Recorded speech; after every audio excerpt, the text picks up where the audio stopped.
Who would you say is the most vicious gangster that you know of? Chances are they pale in comparison to Roy DeMeo, who is suspected of taking as many as 200 lives. His victims included other gangsters, informants, as well as innocent civilians not involved in crime. These victims were lured by his bloodthirsty crew to an apartment in the back of a nightclub they owned, where they were dispatched with a single headshot. Then a towel was wrapped around their skull to prevent an even bigger mess, before they were drained, then cut to pieces, which were sent to the dump. This creature stirred up so much trouble that his own gang was tasked with getting rid of him by a leader of either the Lucchese or the Gambino crime family. With such a horrific record and hundreds of victims, this mobster was a true monster.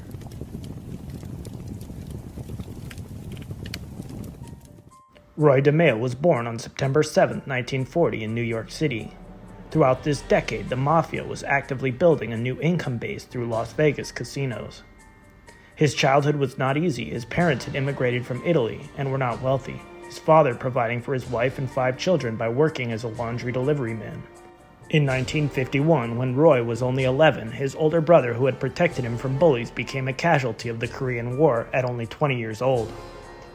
As a teenager, DeMeo worked in a grocery store, and while there he also trained as a butcher, learning skills that he would later use in the most evil of ways. He attended James Madison High School, graduating in 1959 alongside classmate Bernie Sanders. Life took another rough turn when Roy's father passed away of a heart attack in 1960, and his mother returned to Italy. That same year, DeMeo would marry a woman named Gladys Rosamond Britton, with whom he would have 3 children. DeMeo caught the eye of the mob in 1966. He had been associated with a branch of the Lucchese family which ran semi-legitimate businesses and an auto theft ring which DeMeo would come to specialize in. He was approached by a Gambino soldier named Anthony Gaggi as he drank in a bar called the Gemini Lounge and recruited to come work for them.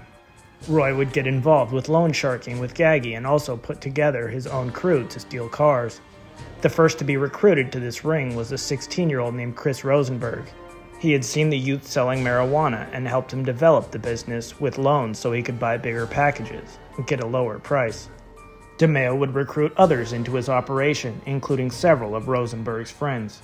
By the early 1970s, the full crew would be made up of Rosenberg, Anthony Center, Joseph and Patrick Testa, Joseph Guglielmo, who went by Dracula, Richard and Frederick Denome, Danny Grillo, and Henry Borelli. Later, the crew would come to include Vito Arena and Carlo Profeta. DeMeo would also get on the board of directors for a credit union which came in handy for laundering money and access to funds. But Roy was also building his reputation through other means. In 1974, the underboss of the Bonanno crime family would tell the FBI that DeMeo had disposed of at least one body for them. But as his notoriety increased, DeMeo also ran into trouble with some of his own associates. In particular, an auto repair shop owner named Andre Katz went to authorities in 1975. He gave them details on Rosenberg's involvement in the car thefts, which Katz had been a part of. One of the detectives was on DeMeo's payroll, and the gangster was quickly notified.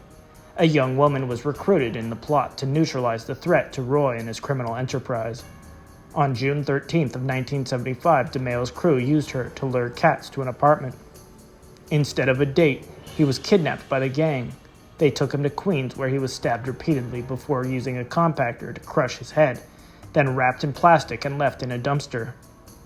Before the garbage truck could collect him, one of the body parts was seen and reported. Somehow police were able to identify Katz using his dental records. This was the second known time that DeMeo or his crew had taken a life. On June 29, 1973, DeMeo and Nino Gaggi had shot a man named Paul Rothenberg twice. He had been suspected of cooperating with authorities, and everyone knows what the mob does to snitches. Well, most of them. Perhaps because of this exposure, the DeMeo crew devised a special procedure for making their enemies disappear. Though not every subsequent victim would go through this process, the thorough disposal method is a driver in the estimated victim count, which ranges from 75 to 200. Roy and the members of his organization had begun using the Gemini Lounge as their headquarters, and that was where a lot of their crimes would be committed, leading to this process being called the Gemini method. Many would enter the bar that would never be seen alive again. Since DeMeo was a silent partner, he had nearly unlimited access. Targets would often be taken through a small side door into an apartment next door. Once there, one of the crew members would shoot them in the head. Members who later turned state's evidence would say DeMeo would be the one to do this most often. Whoever pulled the trigger would quickly wrap a towel around the victim like a turban. This would avoid any more blood than necessary to end up in the apartment. To stop the blood pumping, another would use a knife to penetrate the heart. Then the body was put into a tub to drain. Finally, plastic was laid out Dexter style, and the victim would be split apart and wrapped up. The pieces were put into boxes and sent to the Fountain Avenue dump. With the sheer volume of garbage delivered each day, these special packages would be totally buried soon after they arrived. And in 1985, the dump was paved over, making any further searching impossible. DeMeo was making money by selling stolen cars to contacts in the Middle East, but he had other means of earning, some of which were frowned upon by the higher-ups in the Gambino family. He was selling marijuana smuggled in from Colombia, as well as coke out of the lounge, both of which were forbidden. Though Gaggy threatened DeMeo if he did not stop, he continued, and Gaggy let the matter go, perhaps due to the sheer number of people that DeMeo had made disappear. 1976 would be a busy year for Roy, with multiple known hits being carried out, and a restructuring of the Gambinos. On May 20th, 1976, DeMeo got into a disagreement with a Lucchese soldier named Joseph Broccini that turned physical. Roy got permission from Gaggy to retaliate, and he and Henry Borelli went to Broccini's office at his used car dealership and shot him 5 times. Gaggy had told them not to make it look like a mob hit, and so the pair had blindfolded the staff and tore up the office to make it look like a robbery. In June of 1976, Gaggy would call on DeMeo to help him with a problem that he had on the back burners for more than a decade. A man named Vincent Governara had gotten in a fight with Gaggy back in 1964 after he had insulted his sister-in-law. Gaggy and DeMeo tracked him down and shot him. Governara would later pass away in the hospital. A month later, on July 13th, DeMeo handled another problem for Gaggy. A man named George Byram had passed along information to a group of thieves who would use it to burglarize Nino's vacation home in Florida. Byram would end up on the business end of Roy's firearm and knife. When Carlo Gambino passed away in 1976, Paul Castellano became the boss of the family. Gaggy would also move up the ladder, but even so, DeMeo did not get made with the family. This would push him to find new avenues of earnings so that he could be officially inducted into the Gambinos. One of the primary ways that the Mafia made money was through various construction-related schemes. An Irish gang known as the Westies had been causing problems in the construction of the Javits Convention Center, which Castellano had a financial interest in, and so he was eager for the interruptions to stop. When the leader of the Westies, Mickey Spillane, was taken out on May 13, 1977, some say by DeMeo himself, an opportunity arose. Roy approached the new leader of the Westies, James Coonan, with an offer once he had Gaggy's approval to try to form a partnership. After some negotiations, Coonan met with Castellano, and the two gangs would agree to the Westies becoming an arm of the Gambino crime family and play a part in union deals in exchange for a portion of the Irish organization's profits. After acting as an architect for this alliance, Roy DeMeo would become a made member in the Gambino crime family. Even while this deal was underway, Roy and his crew did not slow down on their other activities. On May 15th of 1977, they killed a mob associate named Charles Stein with the help of the Westies, who disposed of the remains. Despite a command not to deal drugs and to get approval before whacking anyone by the new Gambino crime boss, DeMeo continued selling a variety of drugs and committing unsanctioned hits. Some of these crimes were business-related and others were personal, such as the case of the shooting of Jerome Hoffaker in June of 1977. After the 23-year-old got in a fight with the Testa brothers. On July 20th of 1977, DeMeo and his crew took the life of a 34-year-old car thief named John Quinn and his girlfriend, 19-year-old Sherry Golden, after Quinn testified before a grand jury. The pair were shot and left where they would be visible as a warning to others against becoming informants. A different sort of hit would occur on November 14th, 1978. One of DeMeo's men, Danny Grillo, had built up a large debt with his boss and developed a drug problem. Gaggy had paid off a previous debt, and this new issue was more than the gang was willing to tolerate. It showed a lack of respect and made Grillo vulnerable to police who might seek to alleviate his troubles in exchange for information, so he was subjected to the Gemini method. The internal discipline would not stop with Grillo. In 1979, Chris Rosenberg executed several Cuban men connected with the cartel in a drug ripoff, risking a war. Roy would soon later also mistake an 18-year-old college student named Dominic Ragucci as a hitman from the cartel. A car chase ensued, and DeMeo would take his life in plain view of the public.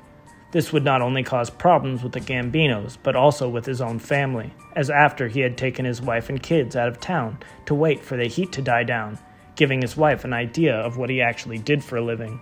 As a result of the drug ripoff, the Cubans demanded that Rosenberg pay the ultimate price, and that it be public enough to make the newspapers.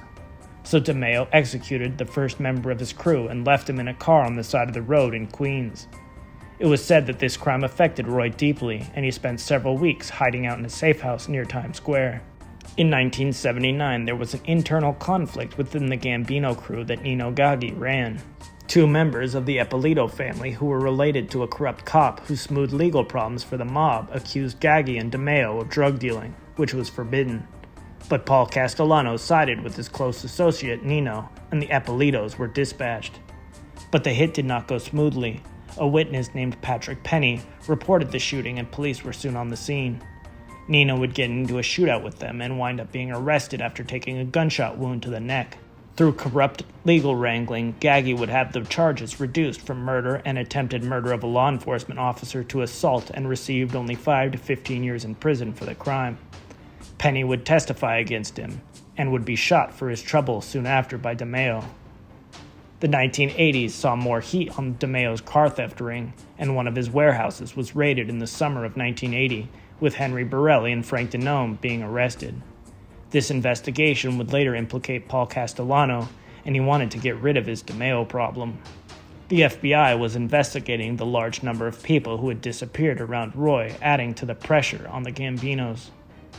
The FBI secretly recorded a conversation between two mobsters who were discussing how Castellano had put out a hit on DeMeo, but that he was having a hard time finding someone to carry it out, due to the army of assassins that DeMeo had around him. Eventually, the task was given to a mobster named Frank DiCiccio, who brought in Lucchese underboss Anthony Casso to help him arrange the hit. Casso and DiCiccio would determine that the best method was to turn to Roy's own crew to have him taken out. On January 10th of 1983, DeMeo went to a meeting with his men at Patrick Testa's house. He left his wallet, watch, and ring at home when he left, reminiscent of Al Pacino's character in Donnie Brasco when he knew that his time was up.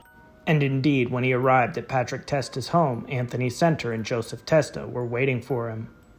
He would be found 10 days later in his Cadillac, left in a parking lot in Brooklyn. He had been shot several times in the head and his hand where he had tried to block the bullets. DeMeo's demise at the hands of Anthony Center and Joseph Testa gave them an in with the Lucchese family, as it was in part a favor for Anthony Casso. They had also been unsure as to whether their boss would be able to stand up to questioning if he had been arrested. But getting rid of Roy did not prevent Castellano from being arrested in connection with his criminal activities in 1984, along with many of the DeMeo crew. There are many more known victims of Roy DeMeo and his organization than can be listed in this video, as well as a huge number of unknown crimes that he and his crew committed that went under the radar. What we can be sure of is that he was an evil and vicious gangster who did not blink at taking lives.